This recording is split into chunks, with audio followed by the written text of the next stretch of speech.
Salut à tous, j'espère que vous allez tous très bien. On se retrouve aujourd'hui pour la présentation de Pape Gueye, première recrue de l'Olympique de Marseille. Je vais essayer par le biais de cette vidéo de mieux vous faire cerner le joueur en espérant que vous puissiez y voir un petit peu plus clair sur son profil. Pour commencer, on va faire un petit point sur son histoire aussi. On va revenir sur son parcours. Il est né le 24 janvier 99 à Montreuil.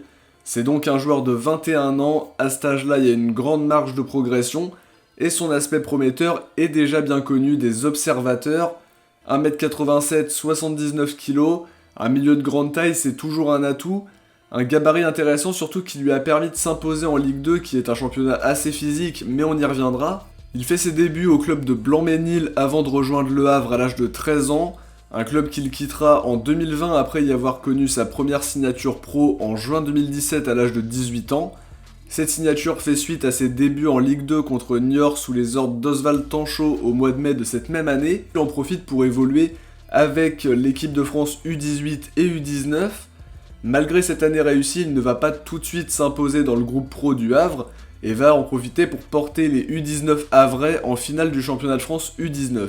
Sa véritable éclosion va commencer l'année passée puisqu'il va connaître sa première titularisation en avril 2019 contre le RC Lens.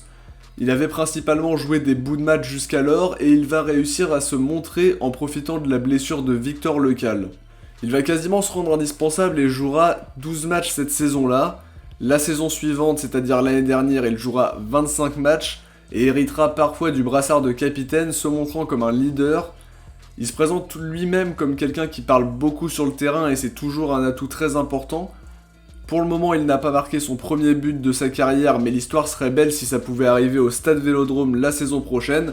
En tout cas, c'est tout le mal qu'on lui souhaite.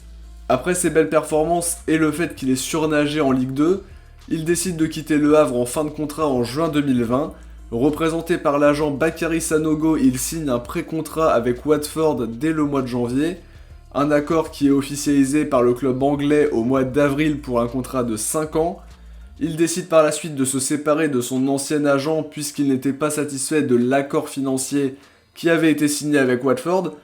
Il s'entoure désormais de Pierre-Henri Bovis qui lui relève des irrégularités dans son contrat. Il annonce par lui-même qu'il ne jouera pas à Watford la saison prochaine et l'OM réussit à l'attirer et lui faire signer un contrat de 4 ans le 1er juillet 2020. Pour son style de jeu, faut déjà préciser qu'il peut jouer en sentinelle ou en milieu relayeur, ce qui colle parfaitement au dispositif de 4-3-3 décidé par Villas-Boas, donc que ce soit pour replacer Camara en défense centrale au besoin ou pour remplacer Sanson qui est annoncé avec insistance sur le départ. C'est un joueur qui a une grande qualité de passe, notamment les passes longues où il a une très bonne précision. Il est aussi très puissant et endurant, ce qui fait de lui un milieu box-to-box de très grande qualité, même si évidemment à cet âge-là, on est encore perfectible dans beaucoup d'aspects et ça viendra avec l'expérience. Les observateurs ont loué sa bonne vision du jeu, sa capacité à s'adapter dans les tactiques, ce qui sont deux très bons points. Techniquement, il est très serein, très à l'aise, bon dans les interceptions et possédant une bonne puissance de frappe, même si à ce niveau-là, il pourrait gagner aussi en précision de frappe pour être capable de marquer comme est capable de le faire Morgan Sanson par exemple. Il est vraiment très perfectible sur les 30 derniers mètres notamment. Dans tous les cas, il apportera de la qualité à notre milieu de terrain et pourra apprendre aux côtés de notre milieu expérimenté Kevin Strootman et auprès de Rongier et Sanson qui ont l'expérience du haut niveau dans l'élite.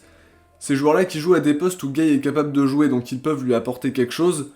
Pour ce que j'ai vu de lui, je le vois plus comme un milieu relayeur que comme une vraie sentinelle, mais il correspond aux deux options. Et sa polyvalence est plus qu'un atout pour nous. Il se distingue par ses qualités de récupération, et cet équilibre entre les qualités offensives et défensives font de lui un joueur très intéressant, même s'il ne faut pas être trop exigeant avec lui d'entrée, il aura aussi besoin de s'acclimater aux exigences de la Ligue 1. Il est comparé, même si je suis pas trop fan des comparaisons, ça peut brûler des ailes aussi, à des joueurs comme Paul Pogba, qui lui aussi a été formé au Havre, capable de jouer à plusieurs postes au milieu, et un milieu très moderne.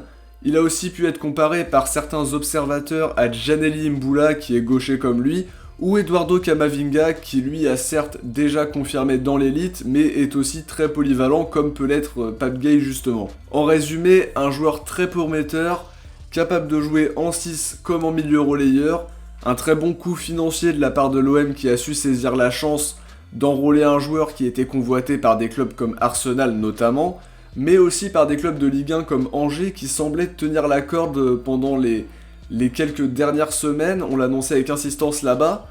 Une bonne nouvelle pour l'OM qui va garnir son milieu de terrain de manière très qualitative et c'est toujours un très très gros plus. Donc voilà pour Pape Gueye, vous y voyez peut-être un petit peu plus clair, j'espère que j'aurais pu vous faire découvrir le joueur d'une manière un petit peu globale, on en saura déjà plus quand on le verra sous nos couleurs pendant les amicaux puis pendant la saison. Donc c'est déjà la fin de cette vidéo, je vous remercie à tous de l'avoir visionné. J'espère qu'elle vous aura plu, si c'est le cas, n'hésitez pas à laisser un petit pouce bleu pour nous soutenir, à vous abonner si vous voulez suivre l'OM avec nous, et à laisser un petit commentaire pour nous dire ce que vous pensez de ce joueur, quelles sont vos espérances, vos attentes, est-ce que vous le voyez comme remplaçant, comme titulaire.